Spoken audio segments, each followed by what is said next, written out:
Hello everyone and welcome back to Conrail's Ohio and West Virginia division. This will be a scenery progress update for the layout here. Kind of show what's been going on since the video I put out last week that kind of showed my base idea for scenery and how I'm kind of breaking this apart and putting this scene together as I go here, and how it's starting to look like something. It's not quite there yet, but we're getting there. And I'm kind of going to use this as well as a bit of an opportunity to kind of do like a little bit of a, like how I do my scenery in layers, kind of how I start off and work from there. So last time I left off, I had all my foam kind of glued up everywhere. And as we'll look over here at our parts of our mountain here, I kind of went ahead and shaped it down. I got all the gaps taped up with tape. And then I went ahead and I painted it all brown. What I used was this Anita's Craft Acrylic Earth Brown. I just pretty much just painted this on with one of these foam brushes and just pretty much tried to cover up everything. So you can kind of, tell over here along the edges right up against the backdrop. It's kind of hard to get that with the brush just because I don't want to get paint on the backdrop. So you end up with like a little bit of a foam blue stick in there, but we'll cover that up with some scenery materials so that way you don't see that a little bit later on. But that's kind of the first step in the process for me is getting everything, all the foam painted brown, so that way I have a good cover. So that way when I start to put scenery materials on, if there's a spot I miss or something, it's not like this goofy, like this is like a green color, and then this is more of a blue color foam deal. So that always helps. And then I also, while I was in there, let's see if we can kind of get this to angle here.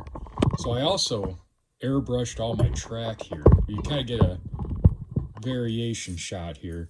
So this track right here was all hit with rail brown with an airbrush. I hit the track and the ties.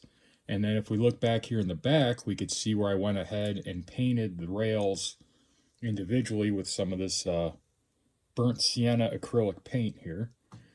And basically that is coming in with a paintbrush and painting the inside and outside of each rail all the way around. I do that by hand because I like the variation between the color of the ties and the color of the track spurs. You don't have that as much when you just airbrush the whole track. So I come in and I do that. That's kind of one of my important things here. So let me kind of readjust the camera here a little bit, and I'll show you what the next parts are looking like here. All right, so looking at like our tunnel portal area over here, that's starting to come together a little bit. I've got a few little rock pieces I had laying around from, gosh, I can't remember when I made those, but those were from some made out of plaster. And I just took and kind of glued them on in random spots. And what I'm going to do is I'll kind of put scenery materials around them, a little bit of dirt and stuff, and just kind of blend them into the scene. But there's going to be a lot of trees over in this area, so yeah, it looks pretty rough right now. But once we get the base scenery material on it, like what's over here is in a sample, and then we start putting some trees in, you're not going to notice how odd like this little mountain corner looks. It looks a little bit better on camera than what it does in person, but that's, just a rough thing. And we'll go ahead and we'll kind of spin over this way some. And this is where you can really start to see how this is going to start to blend together here as we get over in this area. I'll zoom out a little bit. So what I've went ahead and done is like this area right here. This was all that foam last week, right? All the way down to right down to where like this hump's at right here, okay? That's all just scenery material thrown on top of there, over top of our brown paint and stuff. So it's really starting to kind of blend together where I like. And as we can see up here along this back edge here, we have some kind of like woodland scenics, like it's, what the hell do they call this stuff? I think this is like bushes or something. Yeah, bushes from Woodland Scenics.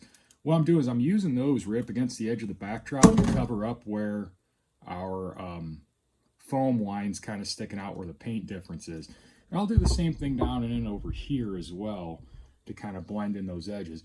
But, that's kind of like a basic of it here. Like, we're going from like a brown painted deal, and what we're going to end up with something more along the lines of this down here. I still have to put trees in, obviously. I've got to make a whole boatload of trees, and I haven't gotten around to it yet.